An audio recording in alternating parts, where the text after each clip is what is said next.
holiday spirit, I figured I would choose a virtual background in celebration of Thanksgiving. It is my very favorite holiday. So I hope that you are going to celebrate, whether it's with friends, with family, at work. I mean, whatever it is, I hope that it is a wonderful day for you. I have a lot going on around me. Tim, my husband, is doing a headshot in his studio. My cat is using the litter box. My dog is upset that he's locked in here because he can't go out with guests. So anyway, we're just going to do it anyway. Today, let's dive into what to say when you receive feedback. Okay, and sometimes we can call it criticism or constructive advice, or maybe even unwanted advice. Whatever it is, when someone is trying to tell you that you need to do something differently or that you're not doing something well. And we have to back up here because foundationally, it starts with our thoughts and like how we feel about receiving this feedback. Listen, if somebody says to me, would you like some feedback? I'm going to be like, nah, I'm good. It is not my favorite thing. And so I want you to think about how you feel about receiving whatever the word is that you use, criticism, unwanted advice, feedback. For me, it goes back to the student teaching days. You know, if you follow me, mental hospital, blah, blah, 1995. But what led up to that was growing up with an intense need to be perfect because I wanted to fit in. I wanted to be normal. I wanted to be like the other families. I wanted to have friends at school. I just wanted to do things perfectly. And then when I was student teaching, I received my first truly negative feedback, and it was actually in front of people. I was student teaching. I was so timid, so afraid, and I would do my lesson plans every night. Like I had 2 kids and I was pregnant, 2 kids under 4 and I was pregnant. I was working a job.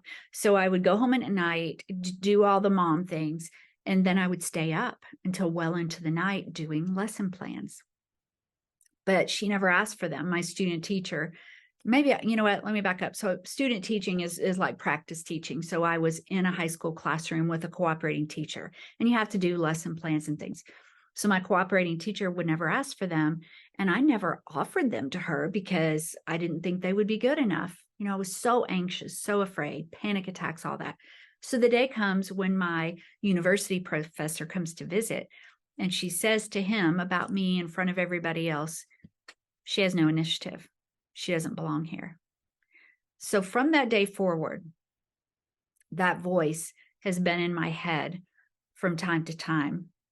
So that when I'm not perfect, when I am criticized, when I am even just told, hey, there's something, you know, a way you could do this better, it's hard for me to receive it. I've probably shared this story with you already, so apologize for the repetition, but it's important to know if you're not comfortable with receiving any kind of feedback, why is that? So that's one reason. It could be that it goes back to you have been criticized, you have been hurt in some way, and it makes it hard for you to hear. Another reason, and I'm just doing a few of the reasons, it could be that the person who's delivering it to you, you just can't receive it well from them. Maybe you could receive it well from someone else, but not with them. Maybe you have history, maybe you don't respect them. Whatever it is, it could just be the deliverer, you know, the person sending you the message that you're just not hearing it well. Got to get in that brain and figure out why. And then we get to the point, well, blah, blah. What do you say? You know, what do you say when you've gotten this feedback? I want to jump ahead to last night. If you follow me on social media, you might know that I have started a stand-up comedy class. You're thinking, well, you're really not super funny here, so what's the deal? But when I'm speaking live, I typically can be like funny, I guess. So I try to be funny. Oftentimes it's just off the cuff. It just happens. And then I might tell a funny story, not knowing it was funny, and then I'll incorporate it later. But we know people retain information better when they laugh. So I'm trying to do more of that. Well, last night was my second class, and we had been given the directions to write things that make us happy, sad, and frustrated. And I took that quite literally. I mean, to write like jokes about that. And so I just wrote one quick thing about being sad, one quick thing about frustrated, one quick thing about happy. I talked about my cat. I talked about the Publix commercials that make you cry. I talked about people referring to themselves as their own name, which Tami doesn't like. I talked about all those things. So the first person, there's 10 of us in class. The first person gets up there and she has a whole bit about Starbucks. It's hilarious. Everybody's laughing. The second person gets up there. He has a whole bit about being in the military versus being out of the military. Hilarious. And I'm like, I didn't write a bit. I just wrote a few things. So I get up there. And I mean, I'm feeling so not confident. And it just flopped. Now, the feedback was very kind. Like they said, well, you have some things to work with in there. This was good. This was, you could do something with this, but there were no laughs. And the feedback was basically, you could try this.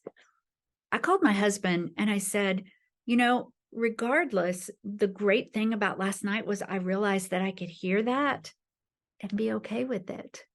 And so what I said back to them was, thank you for that. I'll take that going forward. And so what do you say when? It could be so many things, and I remember too, when I was a young mom and first time mom, especially, and my mom friends would say, oh, you should do this. Oh, you shouldn't do that. And I know young moms oftentimes are like, stop telling me what to do. I don't want your advice. I'll do it my own way. But what do you say? So many things you could say. Thank you for that. I will consider it. I appreciate that. I'm going to continue on with what I've been doing. Maybe you could say, I'm not really ready to hear that right now, but I'll let you know if I am going ahead. Moving forward, I will let you know. And all of those things are going to make you a stronger person.